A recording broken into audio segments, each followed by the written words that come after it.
पूज्य महाराज श्री की अर्धांगिनी और सृजा सेवा फाउंडेशन जो है वही संचालित करती हैं, जिसके माध्यम से बहुत सारे प्रकल्प वर्ष भर कुछ ना कुछ वो करती रहती हैं, चाहे साधु सेवा के रूप में हो, चाहे अर्चन के रूप में हो, चाहे पूजन के रूप में हो, और चाहे सनातन, सीधा सीधा मतलब ये है कि सनातन से आपको और हमको सबको जोड़ने के लिए वो सृजा सेवा फाउंडेशन है।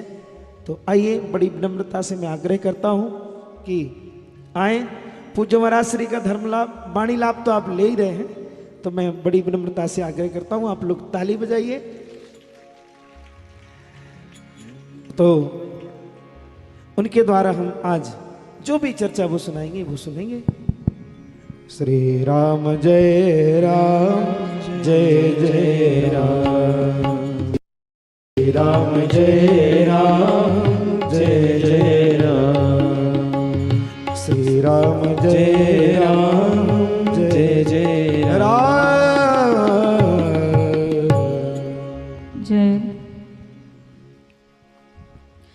गुरुर्ब्रह्मा गुरुर्विष्णु गुरुर्देवो महेश्वरा, गुरु साक्षात् परं ब्रह्म तस्मै श्री गुरुवे नमः, श्री गुरुवे नमः, श्रीमात्रे नमः। सभी भक्तों को मेरा प्रणाम, महाराज जी के चरणों में मेरा कोटि कोटि प्रणाम।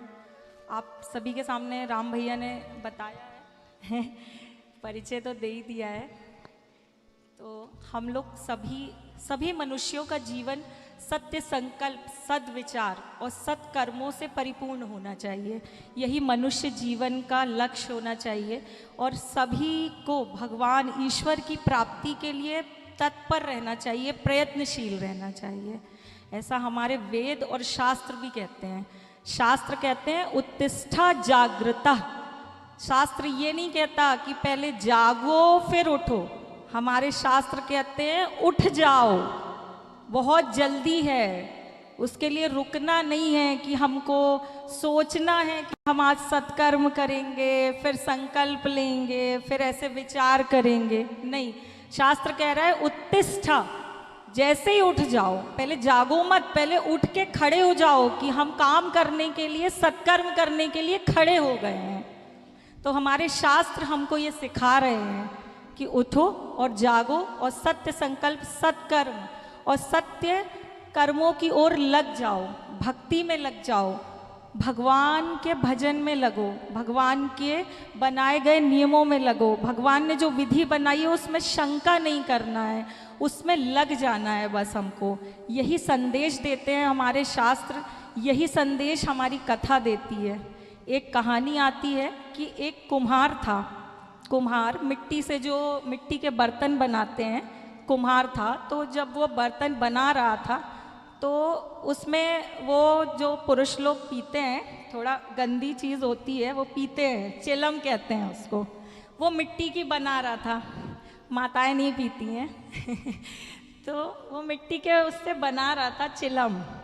चिलम बनाते बनाते उस सद्विचार आ गए उसके कानों में, कुछ सद्विचार आए उसके मन में। तो वो चिलम बनाते बनाते उस मिट्टी से उसने सुराही बना दी।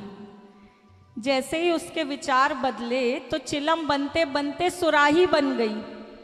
तो फिर उसने ये सोचा कि जब मैं चिलम बना रहा था तो इस चिलम से कितने लोगों का नुकसान होता, धूम्रपान होता।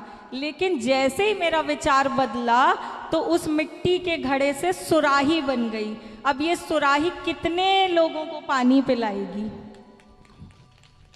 इसी प्रकार हमको अपने विचारों पे ध्यान देना चाहिए।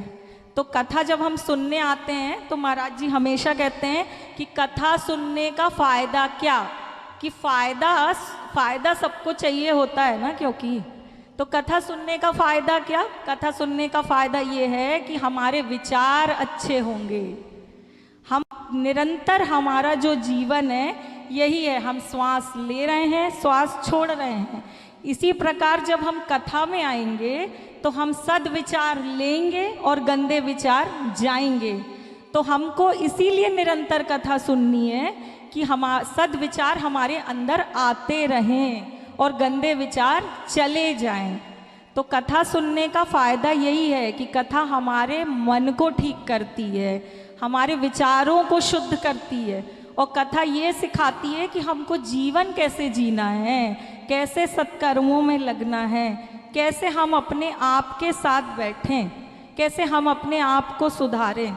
क्योंकि हम अब प्रायः ये करते हैं कि हम दूसरों को देखने में ही पूरा जीवन व्यतीत कर देते हैं। कथा ही होती है जो हमको ये बताती है कि हम साधारण नहीं हैं, हम भी उस परमात्मा का अंश है, हमारे अंदर भी आनंद भरा हुआ है, क्योंकि हम उस आनंद कंद के अंश हैं। हम साधारण नहीं हैं, अपने आप को साधारण नहीं समझना है अपने को। हमको हमारे अंदर जितने भी डर हैं, दुख हैं, सब कुछ निकालती है। इसीलिए कथा निरंतर सुनना है। ऐसे ही विचारों को आपके सामने रख के महाराज श्री जी के चरणों में प्रणाम करते हुए सभी को जय श्री राधे।